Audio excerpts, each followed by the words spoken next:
Hello student. तो आज हम जानेंगे कि नंबर ऑफ ऑप्टिकल आइसोमर्स कितने हैं। हमने पहले आपको बताया था कि how many total number of geometrical isomers. आज हम पढ़ेंगे काउंटिंग ऑफ ऑप्टिकल आइसोमेरिज्म, मतलब कितने टोटल ऑप्टिकल आइसोमर्स बनेंगे किसी एक कंपाउंड के। ठीक है, जिस तरह से ज्योमेट्रिकल बन रहे थे, देखो सारे फॉर्मूलाज भी सेम है। आप जरा ध्यान से देखो, सारे फॉर्मूलाज भी सेम है, बस 2 टू द पावर p वहां था, यहाँ 2 टू द पावर p नहीं है। ठीक है, अब देखना क्या है कि अगर अनसाइमेट्रिकल रहे, वहां पे भी अनसाइमेट्रिकल था तो 2 टू द पावर n वहां पे ज्योमेट्रिकल आइसोमर्स बनेंगे, यहाँ पे 2 to the power n optical active isomer बनेंगे। अच्छा मेरी एक बात बताओ, इनेंशियोमर क्या होते थे? ऑप्टिकली एक्टिव आइसोमर ही तो होते थे, लेकिन उसका एक कंपाउंड प्लस रोटेशन देता था और दूसरा कंपाउंड माइनस रोटेशन देता था, जिसके वजह से ये दोनों मिलकर ऑप्टिकली इनएक्टिव हो जाते थे। जो मैंने आपको बताया था कि ये एक्सटर्नल कंपनसेशन है। आप मेरी बात समझ रहे हो ना? ऑप्टिकली एक्टिव एक एक को देखा जाता, जैसे मान लो कि ये R है, ये S है, अब की बार ये S बन गया, ये R बन गया। अगर एक को, केवल इसको देखूं तो ऑप्टिकली एक्टिव, इसको देखूं तो ऑप्टिकली एक्टिव, लेकिन ये दोनों एज ए होल क्या है? इनेंशियोमर्स। ये दोनों एज ए होल इनेंशियोमर्स है। ठीक है, ये मैं आपको बताया था। तो इनेंशियोमरिक पेयर क्या होगा? जितना ऑप्टिकली एक्टिव है उसको 2 से डिवाइड कर दो, पेयर तो ऐसे ही बनेगा ना। और ऑप्टिकली इनएक्टिव क्या होगा? जब अनसिमेट्रिकल होंगे तो ऑप्टिकली इनएक्टिव एक भी नहीं होगा। ऑप्टिकली इनएक्टिव होने के लिए पीओएस सीओएस तो चाहिए ना, इसलिए अनसिमेट्रिकल होगा तो कुछ भी नहीं मिलेगा उसको, तो 0। टोटल ऑप्टिकल आइसोमर्स कितना होगा? Optical active plus optically inactive. अभी आप सोच रहे होंगे कि सर आप तो कह रहे हो ऑप्टिकली इनएक्टिव, तो ऑप्टिकल आइसोमर होगा कैसे? तो मैं आपको बता रहा हूं, वो ऑप्टिकली इनएक्टिव इसलिए ऑप्टिकल आइसोमर्स में होगा क्योंकि उसमें काइरल कार्बन है, और काइरल कार्बन की वजह से इंटरनल कंपनसेशन होता है मीजो कंपाउंड्स। तो उसके कुछ पार्ट रोटेट करते हैं, कुछ और पार्ट रोटेट करते हैं, लेकिन पूरा मिला के 0 रोटेशन होता है।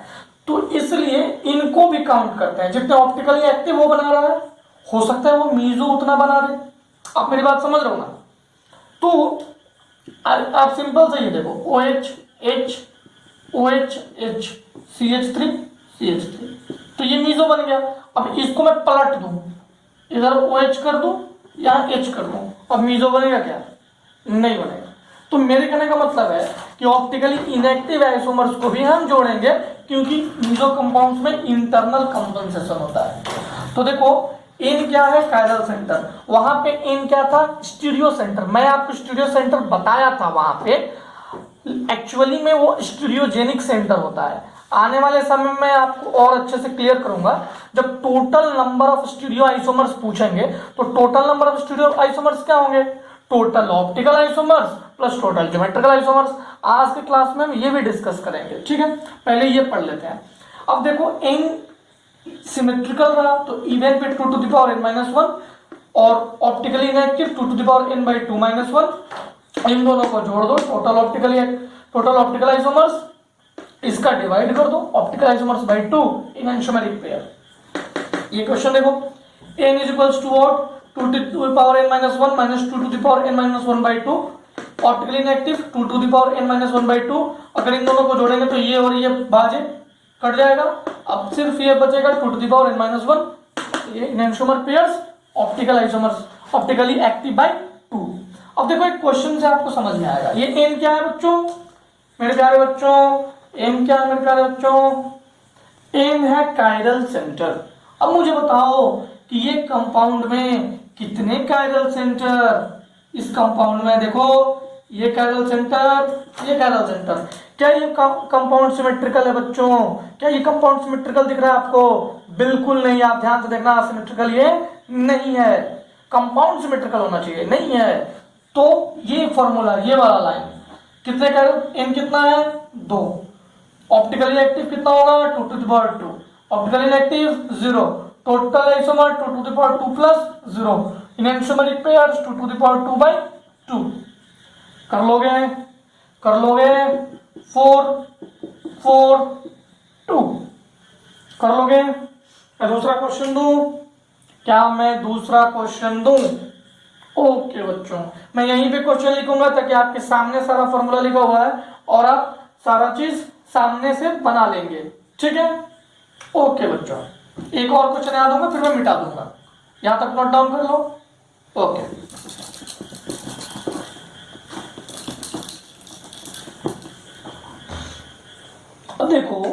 अब देखो क्वेश्चन नंबर 2। क्वेश्चन नंबर 2 क्या कहता है, जरा ध्यान से देखना। ClBr। क्वेश्चन नंबर 2, ClBr, क्या ये वही वाला नहीं है? क्या ये वही वाला नहीं है? क्या इसमें दो कैरल सेंटर, क्या कोई सिमेट्री है? बिल्कुल नहीं। क्या वही वाला नहीं है? 2 square 0, 2 square plus 0, 2 square by 2, क्या ये सेम नहीं है बच्चों? बिल्कुल सेम है। अगर मैं तुमसे क्वेश्चन नंबर 3 यहीं पे मैं तुमसे क्वेश्चन नंबर 3 पूछ डालूं, कहूं कि सेम ऊपर वाला जो क्वेश्चन है वही सेम है, एक पे Cl लगा दो दोस्तों, दूसरे पे भी Cl लगा दो, क्या इसमें सिमेट्री है? आपने बोला हाँ, मैंने भी सुना हाँ। यहाँ पे भी कायरल सेंटर, यहाँ पे भी chiral centre, n equals to 2। देखो सिमेट्रिकल हो, n इवन हो तो 2 to the power n minus 1। देखो प्यारे बच्चों, 2 to the power 2 minus 1। Optical inactive क्या होगा बच्चों? 2 to the power 2 by 2 minus 1। इन दोनों को जोड़ देंगे, ये हमारा optically active total optical isomers होगा। और ये टोटल कितना हुआ? देखो ये 2 हुआ, इसको डिवाइड कर दो, यहाँ 1 आएगा, यहाँ 1 आएगा। क्या मेरी बात समझ में आ गई? क्या आप इसको और इसको जोड़ दोगे, 1 माइनस 1 0, ये 1 हुआ और टोटल ऑप्टिकल आइसोमर्स 3 होगा। क्या मेरी बात समझ में आ गई? क्या इतनी सी छोटी बात जो मैं आपको समझाना चाहा वो समझ में आ गया? अरे कुछ भी तो नहीं करना, ये तो सिंपल ज्योमेट्रिकल आइसोमर्स जैसा है, बस करना क्या है इसमें? ज्योमेट्रिकल आइसोमर्स में 2 to the power n, unsymmetrical में होता था, इसमें 2 टू द पावर n ही है। सिमेट्रिकल में वहां भी ऐसे कुछ फॉर्मूला जाते थे, यहाँ भी आता है। इनएंशोमर आपको समझ में आ गया। Total optical isomers optically active plus optically inactive. Optically inactive क्यों जोड़ा? क्योंकि इंटरनल कंपनसेशन होता था। आप इन कायरल सेंटर है, वहां पे इन स्टीरियो सेंटर होता था, अगर दोनों को क्लब कर देंगे तो स्टीरियोजेनिक सेंटर होगा। क्या मेरी बात सबको समझ में आ गई? हम एक दो एग्जाम्पल और करेंगे और आगे बढ़ जाएंगे। आपको बस फॉर्मूला पे फिट करना है। क्या करना है प्यारे बच्चों? आपको सिर्फ और सिर्फ फॉर्मूला पे फिट करना है।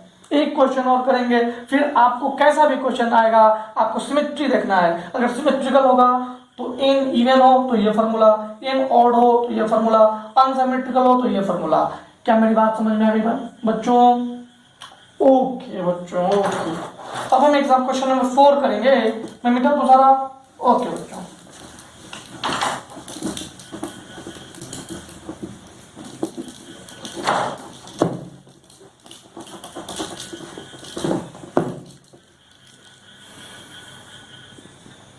अब हमारे पास क्वेश्चन नंबर 4 है बच्चों। क्वेश्चन नंबर 4 है वो, हाँ 4, जरा देखो ध्यान से। Cl। अब प्यारे बच्चों मुझे एक बात बताओ, इसमें कायरल सेंटर कितने हैं? 1 कायरल, 2 कायरल, 3 कायरल, 4 कायरल। क्या ये सिमेट्रिकल है? बिल्कुल नहीं, ये अनसिमेट्रिकल है। ऑप्टिकली एक्टिव कितने होंगे? 2 स्क्वायर। ऑप्टिकली इनएक्टिव 4 है ना, 2 to the power 4, 16, 0। Total optical 16 plus 0। Enantiomer 16/2। ये बात समझ में आ गई आपको? मैं समझ गया, ये बात समझ में आ गई। बस फॉर्मूला में पुट करना है, कायरल सेंटर निकालना मैंने आपको सिखा रखा है। देखो एक टर्म आता है सूडो कायरल ज्यादा देखने को तो नहीं मिलता, कभी आता भी नहीं है, लेकिन कभी आ गया तो आप देख लेना। होता क्या है कि मान लो कि ये CH3 CH Cl CH CH Cl CH3 है। अच्छा प्यारे बच्चों, मैं जो पूछूंगा वो बताना। सूडो फोर्स आपने पढ़ा होगा। सूडो फोर्स आपने देखा होगा कि लिफ्ट में किस तरह से सूडो फोर्स लगता है। आपने सर्कुलर मोशन में एक सेंट्रीफ्यूगल फोर्स है जो कि सूडो फोर्स की तरह एक्ट करता है। वैसे ही सूडो काइरल मतलब वो काइरल है पर हमें दिखाई नहीं दे रहा। ये बताओ ये काइरल है कि नहीं? बिल्कुल काइरल है। ये काइरल है कि नहीं? बिल्कुल काइरल है। क्या ये काइरल है बच्चों? देखो यहाँ पे हाइड्रोजन लगा है, यहाँ पे ये ग्रुप सेम, इधर भी सेम। ये काइरल नहीं है, नहीं दिख रहा है, लेकिन ये काइरल है। क्यों? हो सकता है ये आगे हो, ये पीछे हो, इसका रोटेशन पे डिपेंड कर सकता है, इसलिए ये काइरल है। और यही सूडो काइरल है। सूडो काइरल इसका मतलब होता है कि जो काइरल दिखे नहीं, that is not seen by, that is not seen, that is hidden, that is hidden, वो हिडन है पर है, वो हमें दिख नहीं रहा है पर आप भूलना मत वो है। क्या यहां तक किसी को कोई परेशानी, कोई दिक्कत नहीं बच्चों? ठीक है, इसको नोट डाउन कर लो। फिर मैं आपको थोड़ी थोड़ी बातें बताऊंगा, फिर मैं आपको स्टीरियोजेनिक सेंटर पढ़ाऊंगा। ठीक है, यहां तक कर लिया? ओके प्यारे बच्चों।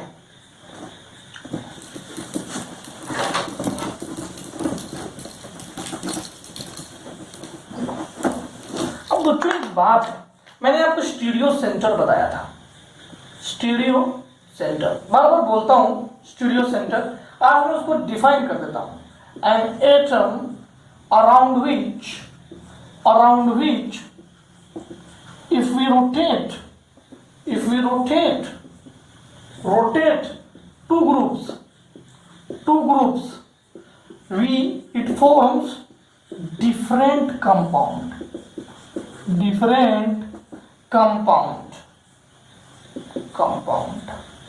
it forms different compound। प्यारे बच्चों जरा देखना, जरा देखो C+H8ClCl। मैं अगर इसको रोटेट करा दूंगा, अगर मैं इसको ऊपर रोटेट करा दिया C+ClHCl, क्या ये कंपाउंड बदल गया कि नहीं बदल गया? तो अगर मैं तुमसे कहूं कि इसमें कितने स्टीरियो सेंटर है, तो मैं प्रीवियसली आपको बताया था कि इसमें एक स्टीरियो सेंटर है जिसके एक्रॉस क्या शो करे? ज्योमेट्रिकल आइसोमर शो करे। लेकिन एक्चुअली में वो स्टीरियोजेनिक सेंटर था। स्टीरियोजेनिक सेंटर उसको कहते हैं, लेकिन आप स्टीरियो सेंटर भी टेक्निकली कह सकते हो जब तक आपसे कोई पूछा नहीं। देखो स्टीरियो सेंटर ये दोनों है, दोनों कार्बन, लेकिन क्वेश्चन सोल्व करते हुए हम जो भी चीज लेते हैं वो स्टीरियोजेनिक सेंटर होता था। तो वहां पे दो का यूज ही नहीं करते थे, हम सिंपल देख लेते थे कि कौन सा दो कार्बन है जिसके क्रॉस काम हो रहा है, उसको एक मान लेते थे। ठीक है, तो आप बिल्कुल भी टेंशन मत लो, स्टीरियो सेंटर कभी पूछेगा ही नहीं। अगर जब पूछता है तो स्टीरियोजेनिक सेंटर ही पूछता है। स्टीरियो सेंटर भी जब कभी पूछता है तो स्टीरियोजेनिक सेंटर का ही मतलब निकाल के पूछता है। तो बिल्कुल टेंशन मत लो। बट आपकी बुक में स्टीरियो सेंटर का डेफिनेशन यही है कि वो सेंटर जिसके क्रॉस डिफरेंट कंपाउंड बन जाए। देखो इसके क्रॉस भी बन जाएगा, इसके क्रॉस भी बन जाएगा, पर रियलिटी में हमें जो पढ़ना है वो स्टीरियोजेनिक सेंटर पढ़ना है। ठीक है, जो मैंने आपको प्रीवियसली स्टीरियो सेंटर के नाम पे पढ़ाया है वो स्टीरियोजेनिक सेंटर है। ठीक है प्यारे बच्चों, अब स्टीरियोजेनिक सेंटर क्या होगा?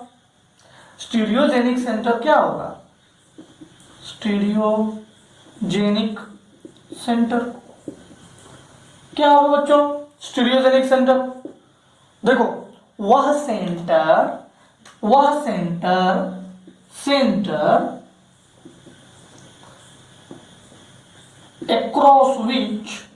across which ज्योमेट्रिकल आइसोमेरिज्म भी दिखाई दे और ऑप्टिकल आइसोमेरिज्म भी दिखाई दे। बच्चों ज्योमेट्रिकल आइसोमेरिज्म भी दिखाई दे और ऑप्टिकल आइसोमेरिज्म भी दिखाई दे।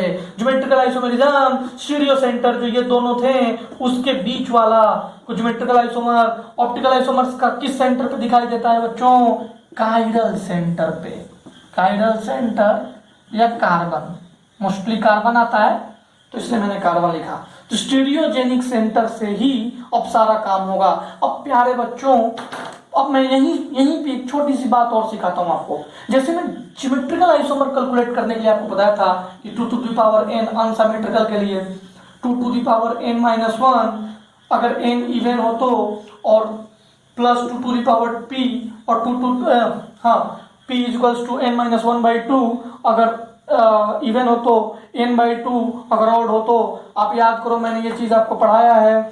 तो अब क्या है बच्चों कि जो भी फॉर्मूलाज मैं आपको पढ़ा चुका हूं ऑप्टिकल और ज्योमेट्रिकल में, वही फॉर्मूलाज डायरेक्ट टोटल आइसोमर्स पूछने के लिए यूज करेगा। जैसे देखो, आप यहां तक समझ गए, कोई बात नहीं, मैं आगे बताता हूं। यहां तक समझ गए, ठीक है, इसको नोट डाउन कर लो, नोट डाउन कर लो। चलो देखो, एग्जाम्पल से समझ, आपको एक एग्जांपल दूंगा, आप इजीली समझ जाओगे। जैसे देखो, CH3 CH double bond CH CH Cl pair. अब मैं कहूं कि स्टीरियोजेनिक सेंटर कितने हैं इसमें, मैं आपसे कहूं कि stereogenic centre is equals to what, कितने स्टीरियोजेनिक सेंटर हैं इसमें, आप क्या जवाब दोगे बच्चों, आप क्या जवाब दोगे? एक क्या है, यहां से ऑप्टिकल आइसोमेरिज्म मिल रहा है, एक तो यहां भी है, यहां से ज्योमेट्रिकल आइसोमेरिज्म मिल रहा है। टोटल स्टीरियोजेनिक सेंटर 2, एक से ज्योमेट्रिकल एक से ऑप्टिकल, ठीक है। यही पता करना है, बस यही पता करना है। अब देख लो, अब फॉर्मूला हमारे पास था अनसिमेट्रिकल रहे, अब इसमें यही पूछता है, इसमें बेसिकली यही पूछता है कि total stereo isomers is equals to what, तो n is equals to stereogenic centre, ठीक है। अब जरा देखो, n स्टीरियोजेनिक सेंटर है तो अनसिमेट्रिकल होगा, कंपाउंड अगर अनसिमेट्रिकल होगा तो टोटल हो जाएगा 2 to the power n, total stereo isomers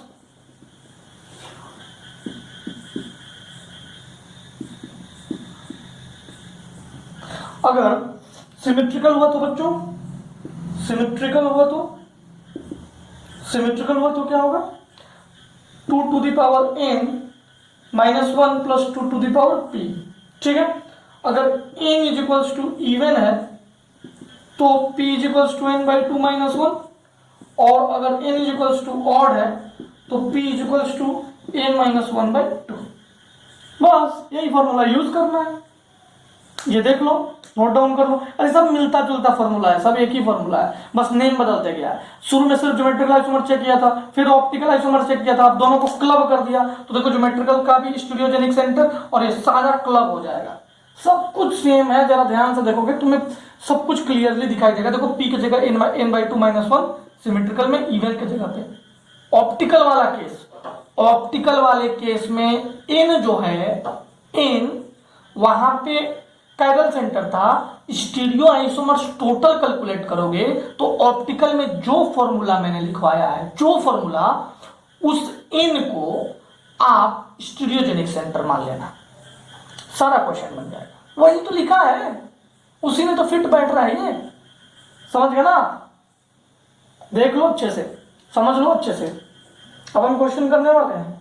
अब इसी क्वेश्चन का बताओ, ये सिमेट्रिकल है, नहीं है, सिमेट्रिकल नहीं है, अनसिमेट्रिकल है, यानी कि इसका कितना होगा, 2 टू द पावर 2 4 कर लोगे, 4 टोटल स्टीरियो आइसोमर्स, ठीक है। चलो क्वेश्चन नंबर 2 देखें, ये लिख लो, लिख लिया, ओके। क्वेश्चन नंबर 2 है CH3CHCl CH double bond CHCHCl CH3। देखो इसमें कितने नंबर ऑफ स्टीरियो आइसोमर्स होंगे, देखो स्टीरियोजेनिक सेंटर 1 2 और इससे ज्योमेट्रिकल आइसोमर आ रहा है तो 3, n is equals to 3 stereogenic centre कितना, n इज इक्वल्स टू 3। अब मुझे एक बात बताओ, black pen n is equals to 3। अब अगर मैं आपसे कहूं कि इसका इसमें है, देखो ये सिमेट्री है, देखो दोनों सिमेट्रिकल है, सिमेट्रिकल होने पे n अगर ऑड आए, n अगर इवन है तो ये, n ऑड है तो ये, कुछ भी नहीं करना, n की वैल्यू रखने का है 2 to the power n minus 1 plus 2 to the power p, देखो ऑड है तो n माइनस 1/2, वही चीज है जो मैंने पढ़ाया है, ऑप्टिकली एक्टिव वाला फॉर्मूला तो है ये, बस n स्टीरियोजेनिक सेंटर है, 2 to the power 3 minus 1 plus 2 to the power 3 minus 1/2, तो देखो 3 minus 1 4, 2 to the power 2 4 plus 2 to the power 1 2 to the power 1 2 6। कर लोगे ये सारे क्वेश्चंस, कर लेंगे आप लोग, आई थिंक आप लोग इन सारे क्वेश्चंस को इजीली कर लेंगे। तो आपको पता क्या करना है, आपको स्टीरियोजेनिक सेंटर में आपको ऑप्टिकल आइसोमर पता करना है। इसके बाद पता क्या करना है, ऑप्टिकल मतलब ऑप्टिकल आइसोमर किससे आता है, कायरल सेंटर से आता है। ज्योमेट्रिकल आइसोमर किससे आता है, स्टीरियो सेंटर मतलब स्टीरियोजेनिक सेंटर, जो इन दोनों को एक साथ क्या बोलेंगे, स्टीरियोजेनिक सेंटर। कायरल सेंटर की वजह से ऑप्टिकल आइसोमर, स्टीरियो सेंटर की वजह से ज्योमेट्रिकल आइसोमर, दोनों को क्लब कर दिया स्टीरियोजेनिक सेंटर बोला, और उससे स्टीरियो आइसोमर्स निकाला। बिल्कुल दिक्कत नहीं होगा बच्चों, आप आराम से इस क्वेश्चन को और ऐसे सारे क्वेश्चन को कर सकते हैं। ठीक है, ठीक है प्यारे बच्चों, ओके। अब हम एपीमर्स पढ़ लेते हैं, एपीमर्स, एनोमर्स, एक दो ऐसे ही डेफिनेशन है, कुछ भी नहीं है, ऐसा कुछ हार्ड नहीं है, ये लिख लो, ये लिख लिया आपने, ओके बच्चों। एपीमर्स जो है ना, वो डायस्टेरियोमर्स का छोटा भाई है, स्मॉल ब्रदर। तो छोटे भाई को तो थोड़ा इज्जत देना पड़ता है, तो इसलिए हम लोग इज्जत दे रहे हैं। एपीमर्स और एनोमर्स, एनोमर्स देखो, एपीमर्स डायस्टेरियोमर्स का छोटा भाई है। आखिर है क्या, है क्या, देखो होता क्या है बच्चों, जरा ध्यान से देखना। मान लो कि एक हमारे पास कंपाउंड है CH3 OH H Br H Cl H OH CH3। मान लो हमारे पास एक कंपाउंड है और एक और कंपाउंड है, मान लो ये, ठीक है, एक ये कंपाउंड है और दूसरा कंपाउंड है, मान लो दूसरा कंपाउंड है, मान लो ये,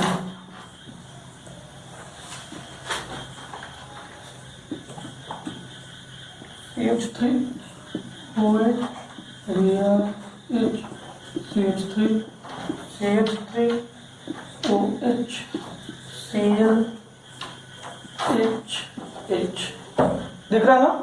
और अगर मान लो ये A है, ये B है, मान लो ये C है, CH3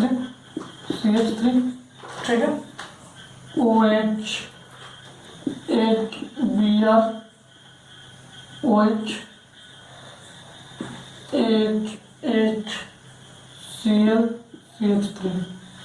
देखो बच्चों, होता क्या है, एपीमर क्या होता है कि एक तरह का डायस्टेरियोमर्स है, डायस्टेरियोमर्स है, लेकिन इसमें होता क्या है कि सारा सेम रहेगा, सारे का कॉन्फ़िगरेशन बिल्कुल सेम रहेगा, बस कोई एक बदल जाएगा, बस कोई एक बदल जाएगा। ठीक है, उसको क्या बोलेंगे बच्चों, उसको क्या बोलेंगे, उसको बोलेंगे एपीमर।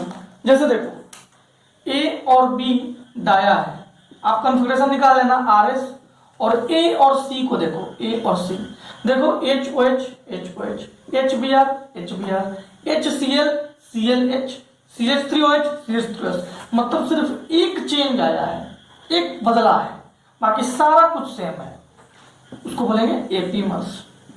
मतलब all epimers are diastereomers, diastereomers, ये डायस्टेरियोमर्स ही जैसा है, बस जो एक सिर्फ चेंज हो, एक बदला, बस एक का चेंज हो तो एपी मर, एपी मतलब सिंगल, मर मतलब घूम गया, ठीक है, ठीक है। और अगर 50% चेंज हो, कुछ चेंज हुआ कुछ नहीं हुआ, कुछ भी हो रहा है उसको डाया। अगर 100% चेंज हो गया, आर एस में, आर एस में, एस आर में, ऐसा चेंज हुआ, उसको इनएंशोमर कहते थे। ये बात समझ में आ गई। चलो अब एनोमर क्या है बच्चों? Cyclic form of epimers, epimers, cyclic forms of epimers, or you can say if one change seen in cycle, if one change seen in cycle। तो देखो एपीमर एनोमर दोनों सेम है। अगर मैं इसी को एक साइकिल बना दूं, ऐसा कुछ साइकिल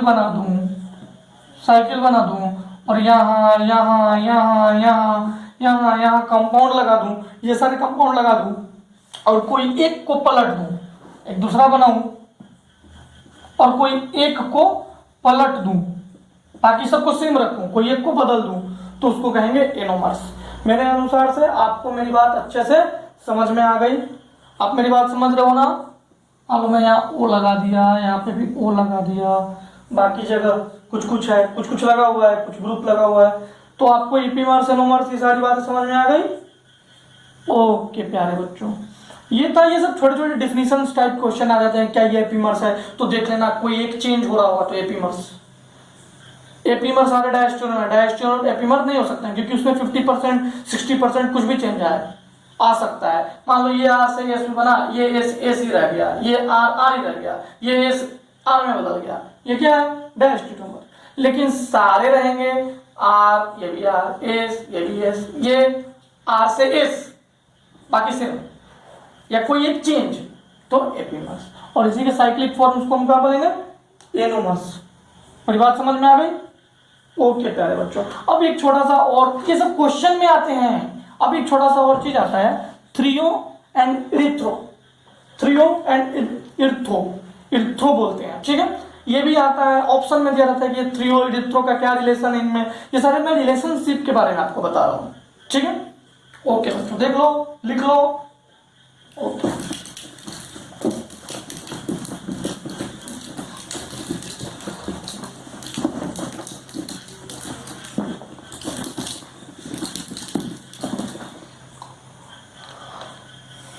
ठीक है। अब देखो, threo and erythro, threo and erythro. अब जरा देखो इसमें होता क्या है। देखो ये फिशर प्रोजेक्शन पे ही दिखाई देते हैं। कब दिखाई देते हैं ये? Fischer projection. ओके। और दूसरा पॉइंट क्या है? Top and bottom should be different, should be different, different. Top और बॉटम डिफरेंट होगा। Now same group, same side erythro, same group opposite side ये हो गया, इरिथ्रो हो गया, तो थ्रियो। अब एग्जांपल देख लो। अब पहला चीज क्या है? ये फिशर प्रोजेक्शन पूछ सकता है। लो मैंने फिशर प्रोजेक्शन बना दिया। दूसरा क्या है? Top and bottom should be different. चलो यहाँ CH3 लगा दिया और यहाँ फिनाइल ग्रुप लगा दिया। ओके, अब इसका भी देख लो। ऊपर मैंने CH3 लगा दिया, नीचे कुछ भी लगा दो, फिनाइल ग्रुप लगा दो, ठीक है। इसके बाद में अब देखो, अगर मैं OH और OH को सेम रख दूं, देखो यहाँ C2H5, यहाँ भी C2H5, अगर OH OH को सेम रख दूं तो ये क्या है? ये क्या है? Same side erythro. अगर मैं अपोजिट कर दूं OH OH C2H5 C2H5, ये हो जाएगा थ्रियो। बस यही है, इतना ही पढ़ना था। और एक न्यूमेरिकल करके आता है कि कॉन्सेंट्रेशन लेंथ से और कॉन्सेंट्रेशन से एंगल, जो एंगल हो रहा है वो डायरेक्टली प्रोपोर्शनल है। तो वो आपके सिलेबस में है नहीं, नीट में नहीं आता है, जेईई मेंस में भी कभी कभार नहीं आता है, एडवांस में कभी कभार पूछ लिया। तो आपको ये बात समझ में आ गई। यहाँ पे हमारा स्टीरियो केमिस्ट्री खत्म हो चुका है। आप क्वेश्चंस बनाएं, कोई डाउट हो तो हमसे पूछें, ठीक है। ये क्यू एंगल ऑफ ये है एंगल ऑफ डेविएशन, मतलब कितना एंगल पे वो पीपीएल मुड़ रहा है। यहाँ तक मेरी बात समझ में आ गई। आप बस इतना कर लो, वो क्वेश्चन आते नहीं है ज़्यादातर। ओके प्यारे बच्चों, चलो।